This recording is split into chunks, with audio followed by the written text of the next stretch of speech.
आइए हम सभी अपनी आंखें बंद करेंगे, अपने स्वरों को झुकाएंगे और हम सब प्रार्थना में चलेंगे।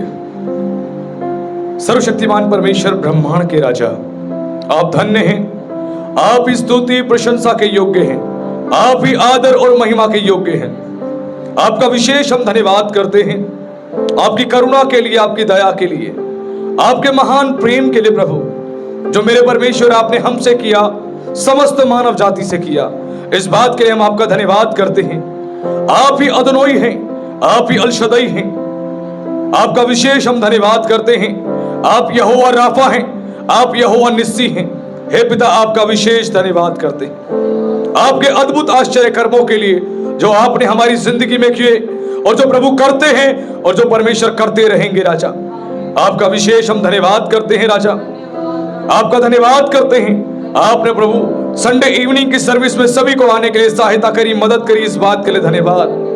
आपने हर एक को प्रभु सामर्थ्य, इसके लिए धन्यवाद। हर एक को नाम ले लेकर बुलाया, इसके लिए हम धन्यवाद करते हैं। राजा, हे प्रभु, चारों दिशाओं से अपने लोगों को प्रभु ले लेकर आए मेरे परमेश्वर, ताकि आपके बच्चे आपके भवन में आके आपकी महिमा करने पाए, स्तुति और प्रशंसा करने पाए। राजा, और मेरे प्रभु आपके वचन के द्वारा आशीषित होने पाए। राजा, आपका धन्यवाद करते हैं मेरे महान परमेश्वर, आपकी अद्भुत उपस्थिति के लिए धन्यवाद करते हैं।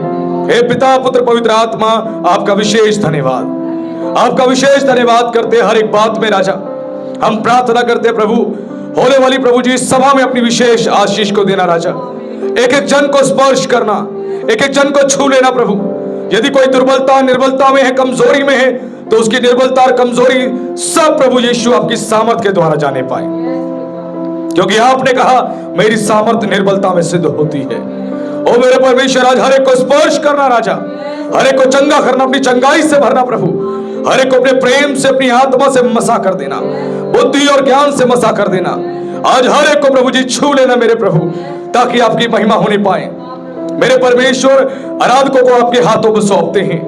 आज सबको अपनी आत्मा से भर के इस्तेमाल करना। राजा, अपने दास को अपनी आत्मा से, सामर्थ से भर के इस्तेमाल करना। राजा, ओ मेरे परमेश्वर, आने वालों को आपके हाथों में सौंपते हैं। राजा, हम प्रार्थना करते हैं यीशु आपके नाम से। राजा, हर एक दुष्ट आत्मा को हम यीशु आपके नाम से बांध देते हैं, जो हमारे विरोध में, हमारे परिवार के विरोध में, हमारी कलीसिया के विरोध में, हमारी सेवा के विरोध में और आपके लोगों के विरोध में काम करती है।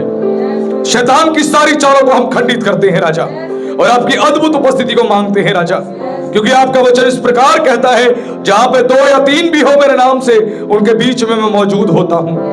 पिता, धन्यवाद करते हैं, आपका वायदा प्रभु सच्चा है और आप अपने वायदे से मुखरते नहीं। राजा, आप कभी भीड़ को नहीं, आप केवल उन हृदयों को देखते हैं, उन लोगों को देखते हैं जो आत्मा सच्चाई से आपकी आराधना करते हैं और आपको पुकारते हैं। आपका विशेष धन्यवाद करते हैं राजा, आपकी अद्भुत महिमा के लिए। राजा, आपका विशेष धन्यवाद करते हैं। हम सबको आपके पवित्र हाथों में सौंपते हैं, आपके लहू में सील करते हैं, और इस प्रार्थना को हम जीवते परमेश्वर के पुत्र मसीह यीशु के नाम से मांगते हैं। आमीन। Thank you Lord. आप सभी को जय मसीह की। हम प्रभु का धन्यवाद करते हैं इस सुंदर समय के लिए कि प्रभु ने आज इवनिंग की सर्विस में हम सभी को आने के लिए सहायता करी, मदद करी। अब समय है आराधना का। आराधक हमारे बीच में आगे आ जाएं और आराधना में हमारी अगुवाई करें, ताकि हम सब परमेश्वर के अनुग्रह से एक अच्छी सी आराधना में जाने पाए और हमारे जीवन से प्रभु को महिमा मिले। हालेलुया। हम प्रभु को धन्यवाद करते हैं कि इस इवनिंग की सर्विस में हम फिर से इकट्ठे हुए हैं। सारी महिमा, सारा आदर हमारे परमेश्वर को मिले हमारे जीवनों से। आइए हम सब खड़े होंगे और धन्यवाद का गीत परमेश्वर की महिमा के लिए गाएंगे। हालेलुया। धन्यवाद के साथ स्तुति गाऊंगा, ऐ यीशु मेरे खुदा। उपकार आपके हैं बेशुमार, कोटि कोटि स्तुति धन्यवाद। उपकार आपके हैं बेशुमार, कोटि कोटि स्तुति धन्यवाद। योग्यता से बढ़ के दिया है अपनी दया से आपने मुझे। योग्यता से बढ़ के दिया है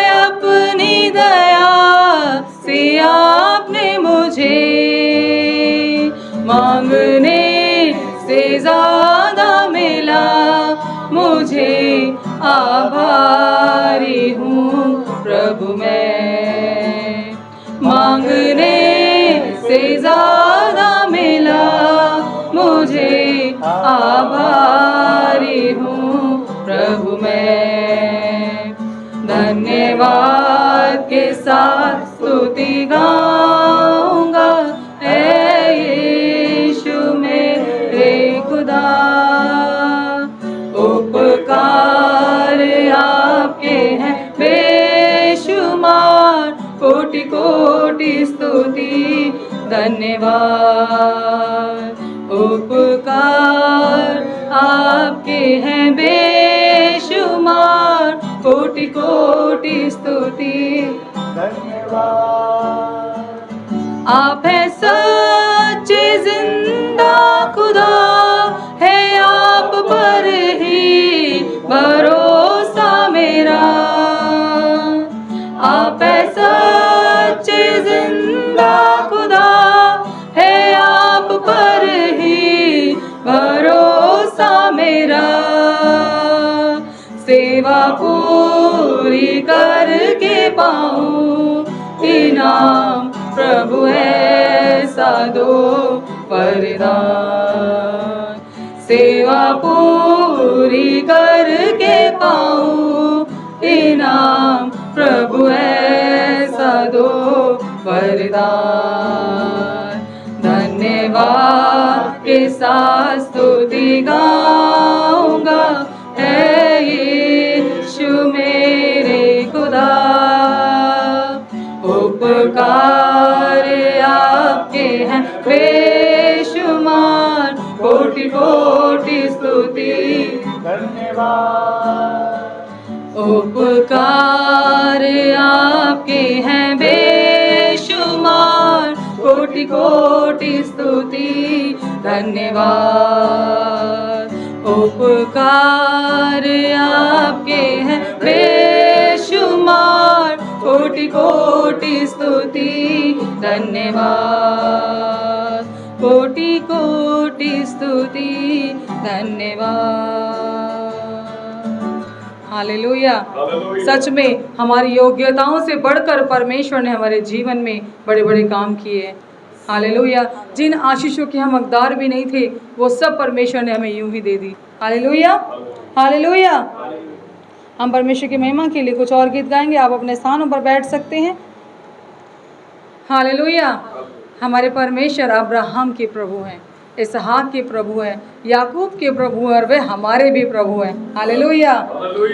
अब्राहम के प्रभु, इसहाक के प्रभु, याकूब के प्रभु आप मेरे हैं। अब्राहम के प्रभु, इसहाक के प्रभु, याकूब के प्रभु आप मेरे हैं। आप मेरे हैं।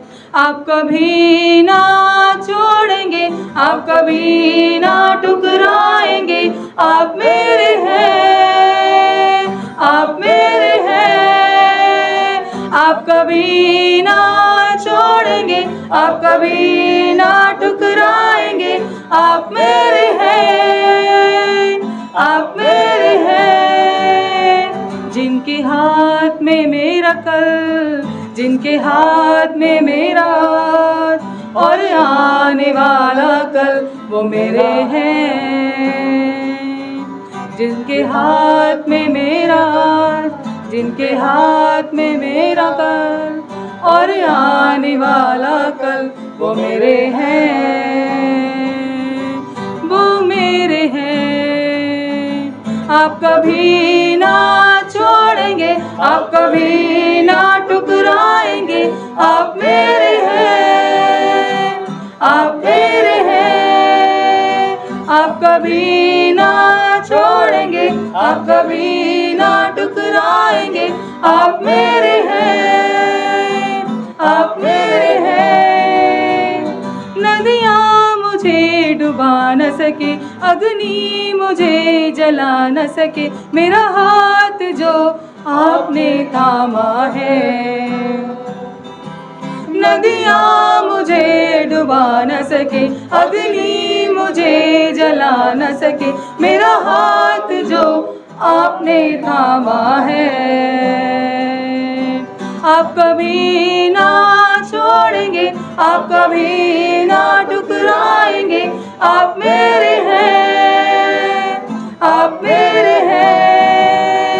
आप कभी ना छोड़ेंगे, आप कभी ना ठुकराएंगे, आप मेरे हैं, आप मेरे हैं। जो आदि में था वो शब्द खुदा संग था, वो शब्द खुदा ही था, वो मेरा है।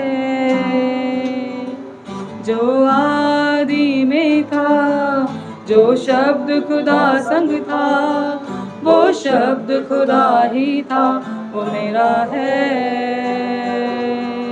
आप कभी ना छोड़ेंगे, आप कभी ना ठुकराएंगे, आप मेरे हैं, आप मेरे हैं। आप कभी ना छोड़ेंगे, आप कभी ना ठुकराएंगे, आप मेरे हैं, आप मेरे हैं।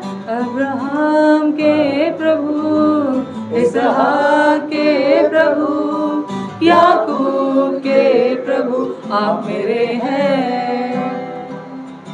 अब्राहम के प्रभु, इसहाक के प्रभु, याकूब के प्रभु, आप मेरे हैं, आप मेरे हैं।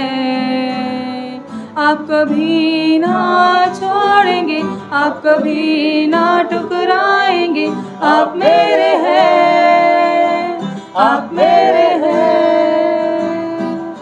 हालेलुया। प्रभु ने ये वायदा किया है कि मैं तुम्हें कभी नहीं छोड़ूंगा और कभी नहीं ठुकराऊंगा। Hallelujah, hallelujah. एक गीत और हम परमेश्वर की महिमा के लिए गाएंगे जिसके ये बोल हैं, मैंने ढूंढा ये सारा जहां, पर यीशु के जैसा कोई ना मिला। हालेलुया। ताली को बजाते हुए हम इस गीत को गाएंगे।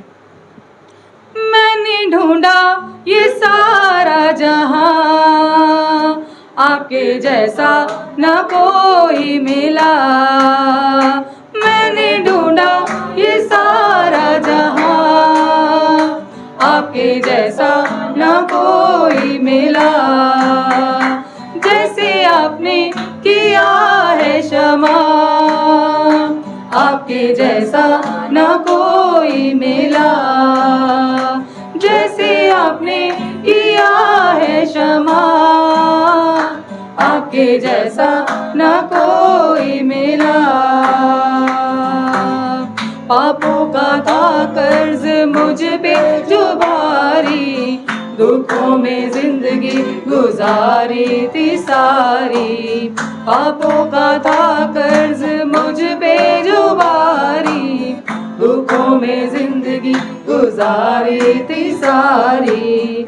मेरे गुनाहों से मुझको बचाने, आपने खुदा अपनी जिंदगी दीवारी। मेरे गुनाहों से मुझको बचाने, आपने खुदा अपनी जिंदगी दीवारी। आपने कर दी है कीमत अदा, आपके जैसा न कोई मिला। आपने कर दी है कीमत अदा, आपके जैसा न कोई मिला। मैंने ढूंढा ये सारा जहां, आपके जैसा न कोई मिला। जैसे आपने किया है क्षमा, आपके जैसा न कोई मिला। दुनिया के आगे दुहाई बहुत दी, आंसू के बिन ना मिला मुझको कुछ भी। दुनिया के आगे दुहाई बहुत दी, आंसू के बिन ना मिला मुझको कुछ भी।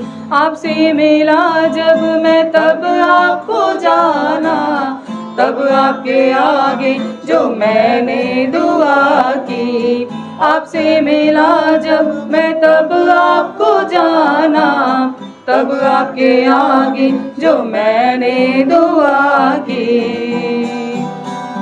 आपने सुन ली है मेरी दुआ, आपके जैसा न कोई मिला। आपने सुन ली है मेरी दुआ, आपके जैसा न कोई मिला। मैंने ढूंढा ये सारा जहां, आपके जैसा न कोई मिला। जैसे आपने किया है क्षमा, आपके जैसा न कोई मिला। हसरत को पूरी जो आपने किया है, जो मैंने मांगा वो आपने दिया है। हसरत को पूरी जो आपने किया है, जो मैंने मांगा वो आपने दिया है। देके सुकून मेरी जिंदगी को आपने, मेरा हर एक बोझ आपने लिया है। देके सुकून मेरी जिंदगी को आपने, मेरा हर एक बोझ आपने लिया है। मेरी खुशियों की आप है वजह, आपके जैसा न कोई मिला। मेरी खुशियों की आप है वजह, आपके जैसा न कोई मिला। मैंने ढूंढा ये सारा जहां, आपके जैसा न कोई मिला। जैसे आपने किया है क्षमा, आपके जैसा न कोई मिला। यीशु के जैसा न कोई मिला। एक बार बोलेंगे सब मिलके, यीशु के जैसा न कोई मिला। हालेलुया। सच में हमारे एकमात्र परमेश्वर है जो सच्चे हैं, जीवित हैं, पवित्र है, सर्वशक्तिमान है, सर्व सामर्थी है। हालेलुया। यीशु जैसा कोई नहीं। हालेलुया। हमारा परमेश्वर सिर्फ एक ही है जो स्वर्ग में विराजमान है और अपने बच्चों की प्रार्थनाओं को सुनने के लिए अपने कानों को हमारी प्रार्थनाओं की ओर लगाते हैं। हमारे जीवित परमेश्वर है। हालेलुया। एक परमेश्वर है जिन्हें मैं जानता हूँ, एक परमेश्वर है जिन्हें मैं जानता हूँ। दया दिखाते, रक्षा करते, प्रबंध करते, कृपा दिखाते, दया दिखाते, रक्षा करते, कृपा दिखाते, श्रेष्ठ मुझको बनाने, चिंताओं से मुझे छुड़ाने, श्रेष्ठ मुझको बनाने, चिंताओं से मुझे छुड़ाने। सर्वशक्तिमान प्रभु जी मेरे लिए है खड़े, सर्वशक्तिमान प्रभु जी मेरे लिए है खड़े। एक परमेश्वर है जिन्हें मैं जानता हूँ, एक परमेश्वर है जिन्हें मैं जानता हूँ। दया दिखाते, रक्षा करते, प्रबंध करते, कृपा दिखाते, दया दिखाते, रक्षा करते, प्रबंध करते, कृपा दिखाते। निश्चय ही आशीष देने, सीमाएं विशाल करने, निश्चय ही आशीष देने, सीमाएं विशाल करने। अपने हाथों से पकड़कर हर दिन मुझे चलाना, अपने हाथों से पकड़कर हर दिन मुझे चलाना। एक परमेश्वर है जिन्हें मैं जानता हूँ, एक परमेश्वर है जिन्हें मैं जानता हूँ, दया दिखाते, रक्षा करते, प्रबंध करते, कृपा दिखाते, दया दिखाते, रक्षा करते, प्रबंध करते, कृपा दिखाते। अब मैं अकेला नहीं हूँ, आप मेरे संग सदा हैं। अब मैं अकेला नहीं हूँ, आप मेरे संग सदा हैं। चलाना मुझे प्रभु जी जीवन की गवाह बनाकर, चलाना मुझे प्रभु जी जीवन की गवाह बनाकर। एक परमेश्वर है जिन्हें मैं जानता हूँ, एक परमेश्वर है जिन्हें मैं जानता हूँ, दया दिखाते, रक्षा करते, प्रबंध करते, कृपा दिखाते, दया दिखाते, रक्षा करते, प्रबंध करते, कृपा दिखाते, दया दिखाते, रक्षा करते, प्रबंध करते, कृपा दिखाते, दया दिखाते, रक्षा करते, प्रबंध करते, कृपा दिखाते। एक परमेश्वर है जिन्हें मैं जानता हूँ, एक परमेश्वर है जिन्हें मैं जानता हूँ। हालेलुया। हम सब जानते हैं हमारा जीवित परमेश्वर कौन है। हालेलुया। वो जिंदा खुदा है। Hallelujah, hallelujah. हम परमेश्वर का धन्यवाद करते हैं। इस सारी आराधना को हम प्रभु के चरणों में रखते हैं और आगे की पूरी सभा को प्रभु के हाथों में सौंपते हुए इस प्रार्थना को, विनती को मसीह यीशु के नाम से मांगते हैं। आमीन। हम परमेश्वर का धन्यवाद करते हैं। सुबह की आराधना बहुत ही ब्लेस्ड रही। सुबह का जो वचन था जो हमें मिला वो बहुत ही आशीषित रहा हमारे लिए। और अब समय है दोबारा से उस वचन को अपने अंदर हम ले सकें, ताकि हमारे अंदर आत्मिक तृप्ति होने पाए और हम आत्मिक जीवन में बढ़ने पाएँ। वचन चंगा करता है, वचन आशीष देता है, वचन छुटकारा देता है, वचन जीवन में बड़े बड़े काम करता है। हालेलुया। आज ये हम विश्वास करते हैं कि जो वचन का बीज परमेश्वर के दास हमारे बीच में आकर बोएंगे वो हमारे लिए एक बड़ी उन्नति का कारण ठहरेगा। Hallelujah, hallelujah. हम सब तैयार हैं परमेश्वर के जीवित वचन को सुनने के लिए। तो हम प्रभु का धन्यवाद करते हैं और हम परमेश्वर की महिमा के लिए तालियां बजाएंगे और प्रभु के दास का हम स्वागत करेंगे।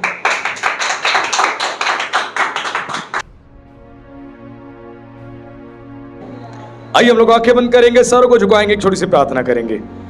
स्वर्गीय पिता, हम आपका विशेष धन्यवाद करते हैं इस सुंदर समय के लिए। प्रभु धन्यवाद करते हैं पिता, आज मेरे परमेश्वर एक बार फिर से प्रभु आपने अपने बच्चों को प्रभु इवनिंग की सर्विस में आने के लिए सहायता करी, मदद करी।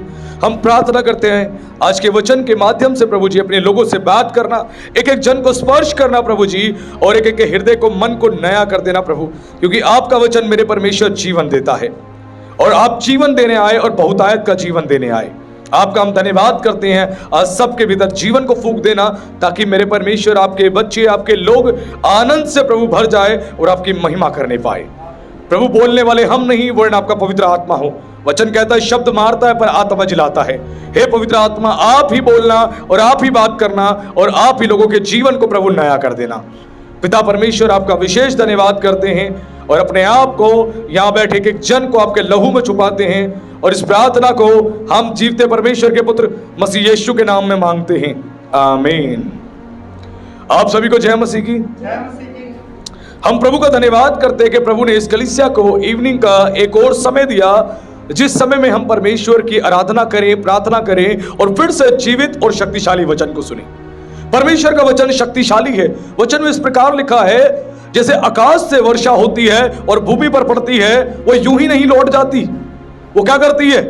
वो पृथ्वी को उपजाऊ बनाती है। ठीक उसी प्रकार परमेश्वर का वचन है, जब वो भेजा जाता है वो खाली नहीं जाता। वो जिस काम के लिए भेजा जाता है उसे पूरा करके आता है। आज वैसे ही परमेश्वर का वचन जिस काम के लिए आज परमेश्वर आप तक भेजना चाहता है, उस काम को वो पूरा ही करेगा। हालेलुया।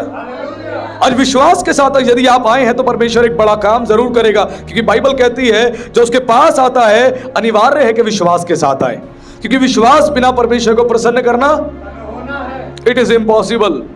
ये असंभव है कि बिना विश्वास के हम प्रभु को प्रसन्न करें, आशाहीन होकर कभी चर्च में ना आए। चलो आराधना है, इवनिंग की सर्विस है, चलो चलते हैं, मजा आएगा, संदेश को सुनने में मजा आएगा, आराधना करने में। केवल ये नहीं, आप हमेशा विश्वास के साथ आए, प्रभु आज के वचन से आप मुझसे बात करने जा रहे हैं, मेरे जीवन से बात करने जा रहे हैं। और मैं आपको सच बता रहा हूं, मैं कभी उस संदेश का प्रचार नहीं करता जो मुझे करना है, हमेशा मैं उसी संदेश का प्रचार करता हूं जिसके लिए परमेश्वर मुझे कहता है।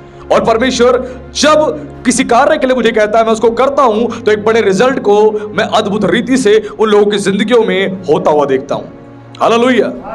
वैसे ही आज के संदेश के द्वारा हम बहुत कुछ सीखने जा रहे हैं। आज का संदेश आपको बहुत कुछ सिखाने जा रहा है, ताकि आपके जीवन में परमेश्वर फिर से एक बड़ा काम करे। जैसे कि हम संसार में देखते हैं, संसार में क्या है, संसार में सब कुछ बहुत तेजी से बदल रहा है। आपने देखा होगा कुछ वर्षों में अचानक से आपने देखा होगा सब कुछ तेजी से बदलना शुरू हो गया। टेक्नोलॉजी जो है बदल गई। आपने देखा काम करने का सिस्टम बदल चुका है। आपने देखा होगा लोगों का बिहेवियर बदल चुका है। सब कुछ आप बदलते हुए देख रहे हो बहुत तेजी से। क्लाइमेट चेंज हो रहा है, सब कुछ बदल रहा है बहुत तेजी से। और क्या हो रहा है, जब भी आप संसार में देखते हैं, आप अखबार खोलो, अखबार खोलते ही आपके सामने एक ऐसी खबर होती है जो आपको निराश कर देती है। क्या खबर होती है? युद्ध चल रहा है, महंगाई बढ़ रही है, महंगाई चरम सीमा को पार करते हुए जा रही है। आप उस चीज को सुनकर परेशान हो जाते हो। आप एक नया आर्टिकल पढ़ते हो जिसमें पता लगता है बेरोजगारी बढ़ रही है। क्यों बेरोजगारी बढ़ रही है? क्योंकि वर्ल्ड के अंदर ऐसी ऐसी टेक्नोलॉजीज आ चुकी है जो इंसान की जगह लेती जा रही है।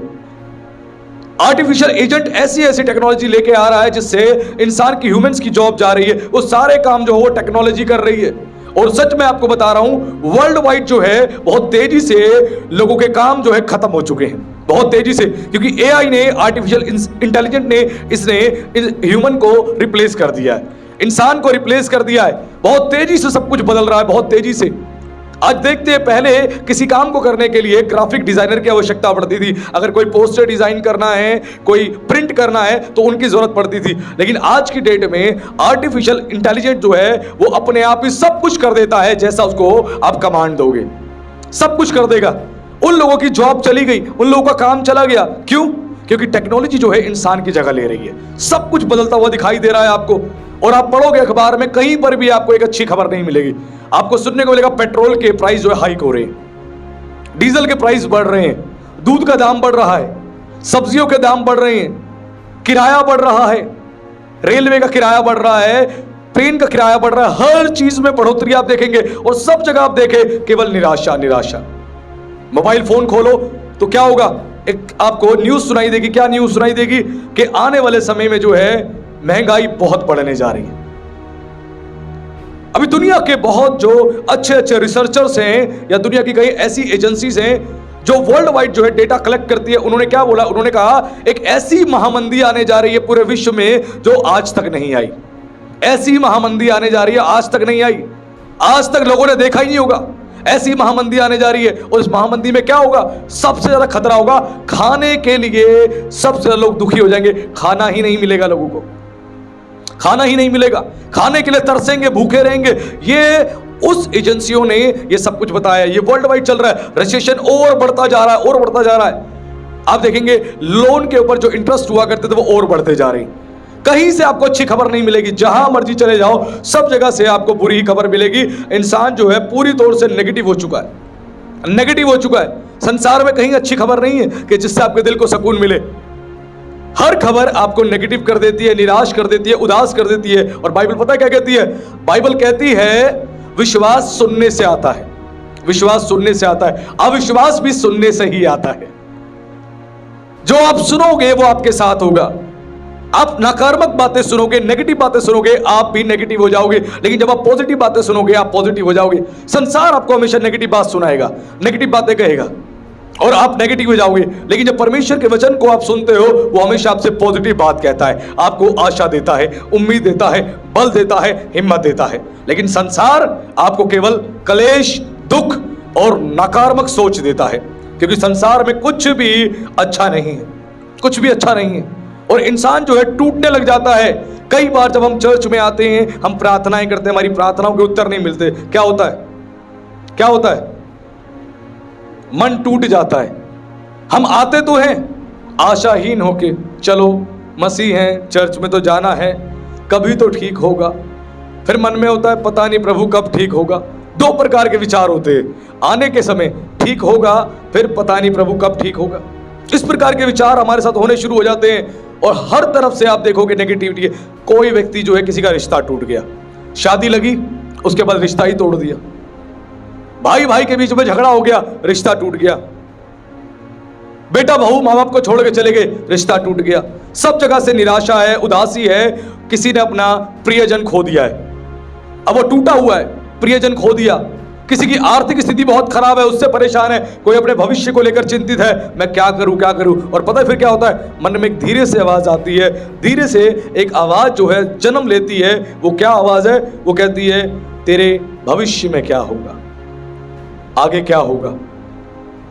अब तक तो दिन काट लिए, अब आगे क्या होगा, कैसे काम चलेगा। और वो बातें हमें निराश कर देती हैं, हमें उदास कर देती है और हमें धीरे धीरे तोड़ना शुरू कर देती हैं। मैं सच बता रहा हूं, संसार की एक एक बात आपको निराश करेगी। हम न्यूज जो सुनते हैं, न्यूज क्या है, मैंने पीछे भी आपको बताया था, न्यूज जो है 4 बातों को लेकर बनती है।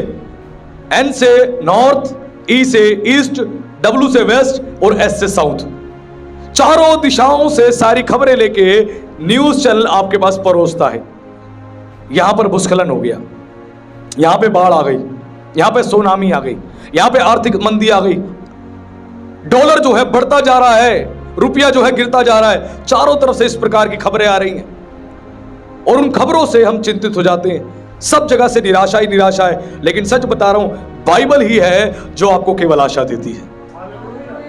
कोई दूसरी बुक नहीं है, दूसरी किताब नहीं है जो आपको आशा देती है, केवल बाइबल ही आशा देती है। इसलिए पौलुस पता क्या कहता है, पौलुस कहता है कि हमारा परमेश्वर जो है वो आशा का परमेश्वर है। किसका परमेश्वर है? आशा का परमेश्वर। जो संसार में लोगों के पास आशा नहीं है, उन्हें बताएं, उन्हें बोले एक है जिसके ऊपर तुम आशा रख सकते हो, एक है जो अपने वायदे का पक्का है, एक है जो कहता है वो करता है, वो अपने वायदे से मुखरता नहीं। एक है जो आशा का परमेश्वर है जिसके ऊपर हम विश्वास कर सकते हैं, विश्वास कर सकते हैं। लेकिन जब मनुष्य इस विश्वास से अविश्वासी हो जाता है तो जीवन में उसके संघर्ष चालू हो जाते हैं, संघर्ष चालू हो जाते हैं। और प्रेरित पौलुस ने एक बड़ी अच्छी बात बोली, इफिसियों की पत्री अध्याय 2 और पद 12 में वो बताता है ऐसे लोगों के बारे में जो मसीह से अलग होकर अपने जीवन को व्यतीत करते हैं या मसीह से अलग हो जाते हैं। वो लोग जो है आशाहीन हैं, आशाहीन हैं। एक इंसान सुसाइड कब करता है? जब आशाहीन हो जाता है। बिजनेस में लॉस हुआ, अब इतना कर्जा हो गया, अब कर्जा कैसे टूटेगा, मैंने बैंक से लोन लिया था, मैंने ज्वेलरीज बेची थी, अब कैसे काम चलेगा। वो क्या करता है, वो टेंशन में आके पॉइजन खाता है और मर जाता है, फांसी लगाता है, मर जाता है। उसको लगता है कुछ नहीं हो सकता, कुछ नहीं हो सकता। वो आशाहीन हो चुका होता है। किसी लड़की ने धोखा दे दिया, वो जहर खा के मर जाता है। लड़के ने धोखा दे दिया, वो जहर खा के मर जाती है।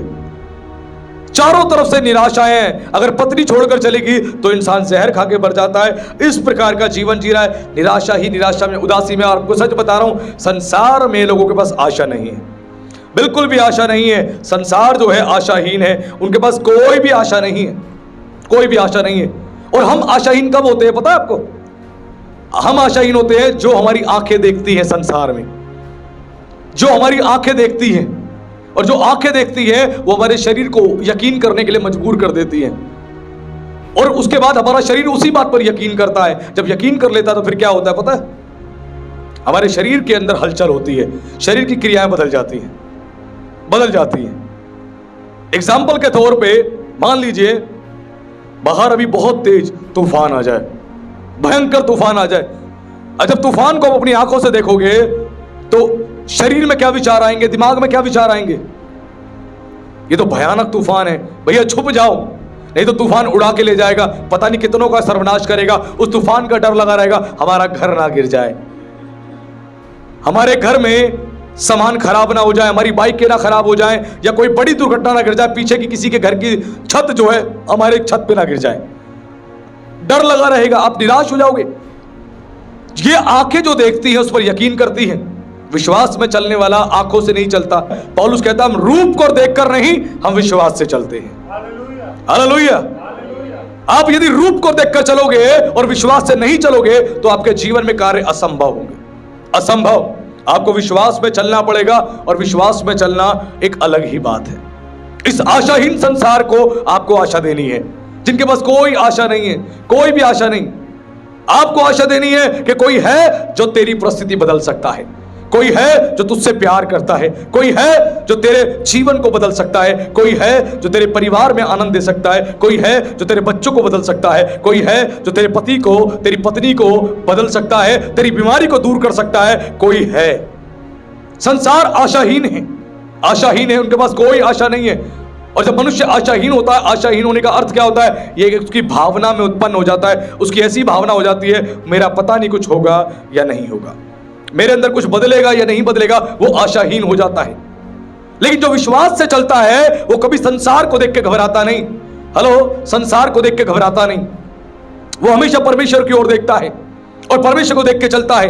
एक पासवान ने एक बार बताया, उन्होंने बताया जब हमने सेवकाई को प्रारंभ किया, तो सेवकाई जब हमने प्रारंभ करी तो उसके बाद जो है हमारे चर्च में एक भी व्यक्ति नहीं था। मैं था और मेरी पत्नी थी, हम दोनों बैठते थे। जब मेरी पत्नी वर्शिप करती थी मैं वहां सामने बैठ जाता था और मैं वर्शिप करता था, और जब मैं प्रचार करता था मेरी पत्नी सामने बैठ जाती थी और प्रचार को सुनती थी। और इस प्रकार हमने सेवा को प्रारंभ किया। और थोड़ा समय जब बीत गया, उनकी मदर ने उनसे कहा, मदर ने बोला कि आराधना जो है, प्रार्थना सभा जो है कैसी चल रही है? उन्होंने कहा बहुत अच्छी चल रही है। उनकी वाइफ से पूछा, बहू कैसी चल रही है? बहुत बढ़िया चल रही है मम्मी, बहुत आनंद आ रहा है। उसके बाद उन्होंने बोला चल ठीक है, अगली बार मैं भी आऊंगी। जब वो अगली बार आई तो क्या देखती है? केवल पति पत्नी है। वो आके बैठी, उन्होंने आराधना सुनी, प्रार्थना सुनी और अच्छे से उन्होंने सेवा करी। उसके बाद उनकी मदर ने बोला कि बेटा तुमने कहा बहुत अच्छी आराधना प्रार्थना सभा चल रही है, कलीसिया चल रही है, तुम तो 2 लोग ही हो। उन्होंने बोला नहीं मम्मी, आज 2 नहीं, आज 3 है, आज आप भी आए हो, आज आप भी आए हो, आज हम 2 से 3 हो गए। और हमारा विश्वास है प्रभु कलीसिया को बढ़ाएगा। और वो इसी प्रकार जोश के साथ आराधना करते रहे। वो क्या करते थे? दरियों को साफ करते थे, चेयर्स लगा लेते थे और विश्वास से प्रार्थना करते थे, विश्वास से आराधना करते थे कि एक दिन इन कुर्सियों पर कोई आके बैठेगा। किसी के लिए तो है ये कुर्सियां, कोई तो है यहाँ बैठने वाला है। उस विश्वास से सेवा करते थे और धीरे धीरे धीरे धीरे वो करते गए और परमेश्वर ने उनके विश्वास को देखा, उनके समर्पण को देखा, उनकी ईमानदारी को देखा और प्रभु ने उनकी कलीसिया को बढ़ाना शुरू किया। धीरे धीरे प्रभु बढ़ाता गया, ना केवल दिल्ली में वरन पूरे भारत में उनकी सेवकाई फैल गई और दिल्ली में 3री ब्रांच उनकी कलीसिया की खुलने जा रही है। आज हजारों की संख्या में लोग उनकी सभाओं में आ रहे हैं। ये कैसे हुआ? विश्वास के द्वारा। अरे विश्वास से चलो, रूप को देखकर नहीं, रूप को देखकर नहीं। कितने लोग हैं ये देखकर निराश नहीं होना कभी भी। मैं आज तक निराश नहीं हुआ, 12 वर्ष हो गए, मैं निराश नहीं हुआ। मेरी आशा आज भी परमेश्वर पे है। क्यों है? क्योंकि उसने 2012 में मुझे एक दर्शन दिया था। वो दर्शन देके मुझे पुख्ता किया और वो दर्शन आज तक मैं भूल नहीं पाया। मैं जानता हूं जिसने मुझे दर्शन दिया है वो अपने वायदे का पक्का है, वो सच्चा है। मैं निकम्मा हो सकता हूं, मैं अविश्वासी हो सकता हूं, मैं नालायक हो सकता हूं, लेकिन वो योग्य है, था और रहेगा।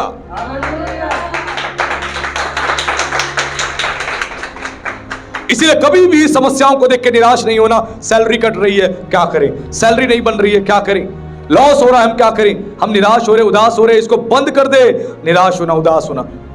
आप परमेश्वर की ओर देखें, परमेश्वर आपको आशा देता है। वो आशा देने वाला परमेश्वर है, वो आशा का दाता है। ना भूले हम इजरायलियों को। इजरायली लोग क्या हुआ? जब जाने लगे, मिस्र से निकल गए, आगे पहुंच गए, तो उन्होंने क्या देखा? एक लाल समुद्र देखा, रेड सी को देखा।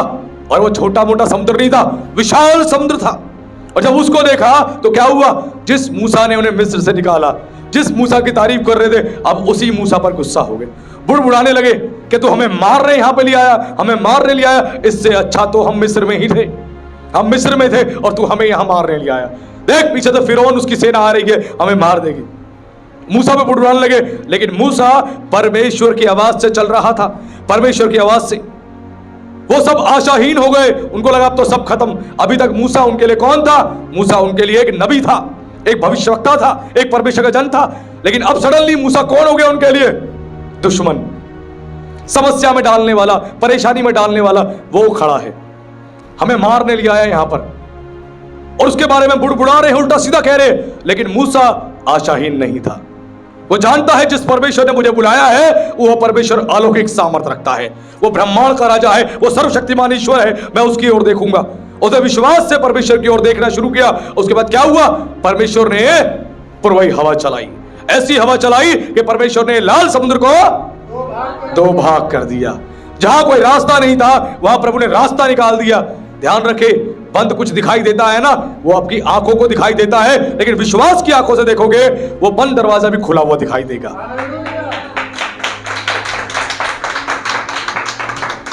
इसीलिए घबराना नहीं। इंटरव्यू दे रहे हैं, नौकरी नहीं लग रही, पास्टर जी अब क्या करें, अब क्या करें? घबराना नहीं, रास्ता ओपन तो वही हो चुका था। प्रभु ने अपना अगला काम करना था, घबराए नहीं, घबराए नहीं। ये शुरुआत है, आगे बढ़ते जाए। अभी तो परमेश्वर पता नहीं कहां कहां तक लेके जाएगा और क्या कुछ आपकी जिंदगी में करेगा। इसीलिए घबराना नहीं, आशाहीन नहीं होना, कभी भी आशाहीन नहीं होना। संसार आशाहीन है, लेकिन प्रभु चाहता है कि आशाहीन संसार को हम आशा दें, हम आशा दें, हम उन्हें उम्मीद दें, क्योंकि आज संसार में किसी के पास आशा नहीं है। लोग कहते हैं कि ऐसे कैंसर हो गया, ठीक नहीं होगा, कुछ नहीं होने वाला, इसका ठीक नहीं होगा। लेकिन बाइबल का परमेश्वर कहता है कि मैं तुम्हारा चंगा करने वाला यहोवा परमेश्वर हूं। हालेलुया। उनको आशा दो।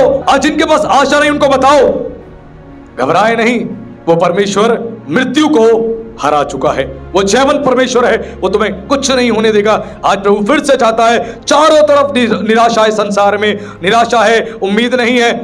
आज लोगों को आशा देनी है। प्रभु ने वो आशा आपके हाथों में सौंपी है। बाइबल क्या है? पवित्र शास्त्र क्या है? हमारी आशा है, संसार के लिए एक आशा, एक होप है, वो गुड न्यूज है। सुसमाचार का मतलब क्या है? Good news. सबको बोलो भाई तेरे लिए गुड न्यूज है, गुड न्यूज है। जाओ अपने पड़ोसी को बोलो कि तेरे लिए गुड न्यूज है, मेरी बहन, मेरे भाई, तेरे लिए गुड न्यूज है। अच्छा क्या गुड न्यूज है बताओ? अरे तेरे लिए गुड न्यूज है, तेरी बीमारी ठीक नहीं हो रही, यीशु तेरी बीमारी ठीक कर सकता है। विश्वास कर, आजा मेरे साथ संगति में, चल मैं तुझे लेके चलती हूं। तेरे लिए प्रार्थना की जाएगी, कलीसिया प्रार्थना करेगी, पास्टर प्रार्थना करेंगे और प्रभु तुझे छू के आशीष देगा, चंगा करेगा। उसको आशा दो, उसको खुशखबरी दो। तेरे बच्चे नहीं सुधर रहे, आज अपने बच्चों को लेके तेरे बच्चों के लिए प्रार्थना की जाएगी, तेरे बच्चे सुधर जाएंगे। तेरी कमर में दर्द है, सालों से इलाज करवा रही, ठीक नहीं हो रहा, आजा प्रभु ठीक करेगा। तेरा पति नहीं सुधर रहा, आजा परमेश्वर ठीक करेगा। लोगों को आशा दो, गुड न्यूज दो। प्रभु ने आपके हाथों में सौंपा है, आप उस समाचार पत्र को लोगों को सुनाओ, लोगों तक लेके जाओ। ये प्रभु ने आपके हाथों में सौंपा है। संसार में केवल निराशा है, निराशा है। जब डॉक्टर्स की रिपोर्ट आती है, डॉक्टर क्या बोलता है? इस बीमारी का कोई इलाज नहीं है, अब कुछ नहीं हो सकता, कुछ तुम्हारा नहीं होगा। केवल ऊपर वाले पे भरोसा रखो और अपने समय को घर में व्यतीत करो, केवल, और कुछ नहीं। लेकिन वो परमेश्वर कहता है कि अंत में मैं तेरी आशा को पूरी करूंगा। हालेलुया। प्रभु ने बोला मैं जीवन देने आया और बहुतायत का, वो आपको बहुतायत का जीवन देने आया। थोड़ा जीवन नहीं, मरा हुआ जीवन नहीं, कुचला हुआ जीवन नहीं, पौना जीवन नहीं, आधा जीवन नहीं, वो कहता बहुतायत का। और परमेश्वर का बहुतायत समझ सकते हैं? Unlimited, unconditional. ऐसा परमेश्वर आपको जीवन देता है जिसमें मजा आएगा, मजा आएगा। अगर प्रार्थना करने में मजा आ रहा है ना, तो अलग ही दुनिया है आपकी, समझ लीजिए। अगर आप समय को देख के बैठोगे कि 5 बजे मुझे प्रार्थना में बैठना है और 5 से 6 बजे 1 घंटे तक पूरे बैठूंगी मैं, उस नियम के अनुसार बैठोगे, पता है आप क्या कर रहे हो? एक क्रिया को कर रहे हो, एक केवल रूटीन को फॉलो कर रहे हो। लेकिन जब परमेश्वर से मोहब्बत करते हो, प्रार्थना में बैठोगे ना, तो 1 घंटा, 2 घंटा, 3 घंटे, 4 घंटे, 5 घंटे आपके कैसे बीत जाएंगे आपको पता भी नहीं लगेगा। ये सच्चाई है। आप जिससे मोहब्बत करते हो, जब फोन पे उससे बात करते हो, 1 घंटा, 1.5 घंटा, 2 घंटे, 3 घंटे निकल जाते हैं ना, निकल जाते हैं। लेकिन प्रार्थना में जब बैठते हो 10 मिनट में क्यों उठ जाते हो? मोहब्बत नहीं है, कनेक्शन नहीं है, रिलेशन नहीं है। फोन पर तो खूब बतिया लेंगे, मिलकर भी 1-2 घंटा बतिया लेंगे, लेकिन प्रार्थना के नाम पे प्रार्थना को हमने क्रियाकलाप बना रखा है। प्रार्थना कोई क्रियाकलाप नहीं है, कोई एक्टिविटीज नहीं है। प्रार्थना परमेश्वर के साथ संवाद है, परमेश्वर के साथ तुम्हारा गहरा संबंध है, एक मोहब्बत है। मूसा बैठा, अगर परमेश्वर कहता 40 दिन तुझे बैठना है मेरे साथ, मूसा पहले हाथ खड़े कर देता, प्रभु मैं 40 दिन क्या करूंगा, और 40 दिन बैठना है तो खाना पानी सब लेके आने दो। लेकिन प्रभु ने बुलाया, आजा मेरे पास, और बैठा 40 दिन, और 40 दिन तक वो बैठा रहा। ये नहीं लिखा वो लेटा था, ये नहीं लिखा उसने कुछ खाया पिया था, 40 दिन तक वहां रहा। वो क्या थी? उसकी मोहब्बत थी खुदा के लिए, वो समर्पण था। और प्रभु ने 40 दिन उसको बिठाया और यहां वो वचन पूरा होता है कि मनुष्य केवल रोटी से नहीं वरन परमेश्वर के मुख से निकले हुए हर एक वचन से जीवित रहेगा। प्रभु ने उसको जीवित रखा। घबराए नहीं, संसार में कुछ भी हो जाए, जितनी मर्जी संसार के अंदर मंदी आ जाए, भुखमरी आ जाए, लेकिन परमेश्वर का वचन आपको जीवित रखेगा। जो प्रभु ने आपसे वायदे किए हैं, अपने वायदों का पक्का है, वो आपको छोड़ेगा नहीं। घबराए नहीं, आपको छोड़ेगा नहीं, अकेला नहीं छोड़ेगा, वो हमेशा साथ रहेगा, क्योंकि उसने खुद कहा मैं तुझे ना छोड़ूंगा ना मैं ना वो छोड़ने वाला है ना त्यागने वाला है। तो घबराते क्यों हो भाई? संसार में कुछ भी हो, उन बातों को सुनो जरूर, लेकिन निराश मत हो। आपकी अंतिम आशा और प्रथम आशा केवल बाइबल है और परमेश्वर का वचन है, और कुछ भी नहीं है। चारों तरफ से खबरें बहुत सारी आएंगी आपको, लेकिन घबराए नहीं। क्यों हम भविष्यवाणियों को रिवील करते हैं, क्यों प्रोफेसी अपडेट देते हैं, क्यों वचन से आपको बताते हैं हम कहां खड़े हैं? इसलिए नहीं कि आप डर जाओ, इसलिए आनंद मनाओ, खुशी मनाओ। क्यों? दूल्हा आने वाला है, दुल्हन को तैयार होना है। और सोचिए जब प्रभु के साथ जाएंगे वहां आनंद ही आनंद, यहां की सारी चिंताओं से विश्राम। यहां सुबह सुबह चिंताएं होती है हमारी महिलाओं को, हमारी बहनों को। सुबह सुबह 5 बजे उठना है, चाय बना के देनी है, खाना बनाना है, कपड़े धोने हैं, सफाई करनी है, बच्चों को स्कूल भेजना है। चाहे कमर में दर्द हो, चाहे तबीयत खराब हो, घर जाके फिर खाना बनाना है, फिर खिलाना है, फिर बर्तन धोने हैं। कमाने के लिए बाहर सुबह जा रहे हैं, उनको कमाना है, फिर घर आना है, फिर खा के सोना, फिर सुबह काम पे जाना है। ईएमआई की टेंशन, बच्चों की फीस की टेंशन, किस्त भरने की टेंशन, घर के किराए की टेंशन, घर बनाने की टेंशन, दुनिया भर की टेंशन। सोचिए वहां जाके तो कोई टेंशन ही नहीं है। Wow, wonderful. मैं तो बहुत वेट कर रहा हूं, प्रभु का बहुत इंतजार कर रहा हूं और अपने जीवन को और तैयार कर रहा हूं। और मैं यही चाहता हूं आप सब भी इसी इंतजार में रहे, इसी आशा में रहे। ये मत सोचे कि प्रभु 11 साल बाद ही आएगा तो हम तभी का हम इंतजार करेंगे। नहीं, हर दिन ऐसे जियो कि प्रभु आज रात को आने वाला है, प्रभु आज रात को आने वाला है। जब ऐसे जीवन जिएंगे सचमुच बहुत मजा आएगा। मेथोडिस्ट चर्च के जो संस्थापक थे जॉन वेस्ली, उनसे किसी एक व्यक्ति ने पूछा, उन्होंने पूछा कि आप ये बताइए कि अगर आपको पता लगे कि यीशु मसीह आने वाला है, अगले 3 महीने बाद आने वाला, आप क्या करेंगे? उन्होंने बोला जो मैं करता हूं वही मैं करूंगा। उन्होंने बोला अरे कुछ तो स्पेशल तैयारी होगी कि प्रभु आने वाले, आपको कुछ स्पेशल तैयारी तो करोगे। उन्होंने कहा जो मैं करता हूं वही मैं करता रहूंगा। कह रहे मैं आपकी बात समझा नहीं। कह रहे मैं हर दिन ऐसे जीता हूं जैसे प्रभु कल आने वाला है, हर दिन ऐसे जीता हूं जैसे प्रभु कल आने वाला है। डेली मैं प्रार्थना में अपने पिता के साथ बैठता हूं, संवाद करता हूं। मैं डेली परमेश्वर के वचन को सीखता हूं, मैं उस वचन से प्रकाशन पाता हूं। मैं डेली आराधना करता हूं, वर्शिप करता हूं, डेली मैं जाता हूं, सुसमाचार प्रचार करता हूं, डेली मैं परमेश्वर की सेवा करता हूं। हर दिन मैं ऐसे जीता हूं कि मेरा प्रभु कल आने वाला है। मैं ऐसे नहीं जीता भविष्य में आने वाला है तो आज मौज मस्ती कर लूं और उसके बाद प्रभु आ जाए, उसके बाद मैं छूट जाऊं। नहीं, सोचिए क्या आज हम ऐसे जीते हैं? नहीं। प्रभु के आने में समय अब तैयार करेंगे, खुद को अब रेडी करेंगे। धन्य हो आप, धन्य है हमारा परमेश्वर जिसने इस कलीसिया को एक अवसर और दिया कि हम इतवार के दिन मॉर्निंग के साथ इवनिंग में भी मिले। और ये ऐसा क्यों हुआ?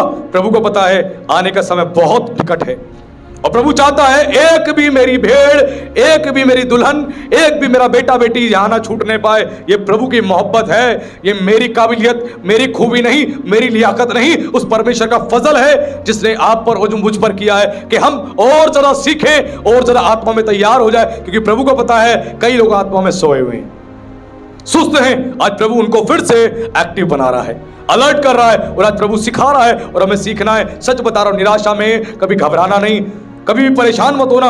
जब भी निराश हो, उदास हो, बात करो, बात करो। आपके अंगों में समस्या है ना, अपने अंगों से बात करो। लीवर में दर्द है पथरी का तो परेशान मत हो, लीवर से बात करो। लीवर को बोलो लीवर तू घबरा मत, प्रभु पर विश्वास रख, प्रभु चंगा करेगा। क्या ऐसा करते हैं? नहीं करते।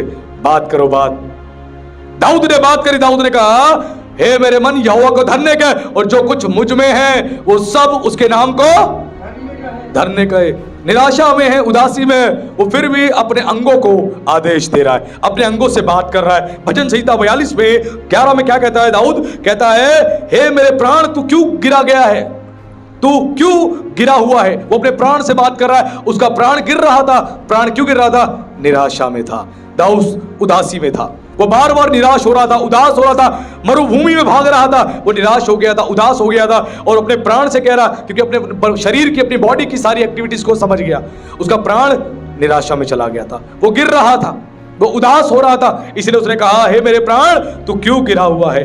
देखिए, दाऊद ने अपनी परिस्थिति को छुपाया नहीं, दाऊद ने अपनी परिस्थिति को छुपाया नहीं। दाऊद ने क्या किया? परमेश्वर के आगे अपनी बात को रखा और अपने उस प्राण से उसने बात करी। आज ये हमें समझना जरूरी है, बहुत समझना जरूरी है। अगर आज किसी को हृदय रोग है, अपने हृदय से बात करे, बोले, हृदय घबरा मत, परमेश्वर है जिसने तुझे बनाया है और वो तुझे चंगा करेगा, घबरा मत, विश्वास रख। मैंने विश्वास किया तो तू क्यों विश्वास नहीं करता? पैरों में दर्द है, पैरों को बोले, पैर डर मत, विश्वास रख, प्रभु चंगा करने वाला है, चंगा करने वाला है। प्रभु ने मेरे हाथ को चंगा किया, मेरे सर को चंगा किया, मेरी आंखों को चंगा किया, वो तुझे भी चंगा करेगा, घबरा मत, विश्वास रख। अपने प्राण से बात करें, अपने प्राण से बात करें। जब प्राण निराशा में जाए, उदासी में जाए, उससे बात करें। आपके स्किन में अगर समस्या, स्किन से बात करें। हेलो, अपने स्किन से बात करें। आज विश्वास में एक अलग स्तर पे मेरा ले जाने का प्रयास है। पवित्र आत्मा मेरी भी सहायता करे और आपकी भी सहायता करे। ये तमाम चीजें बात सुनती हैं, ये तमाम चीजें बात सुनती हैं, आपके शरीर के ऑर्गन से, इनसे बातें करें। क्या हम करते हैं? नहीं करते। बात करो, देखो मजा आएगा, वो रिएक्शन देगा।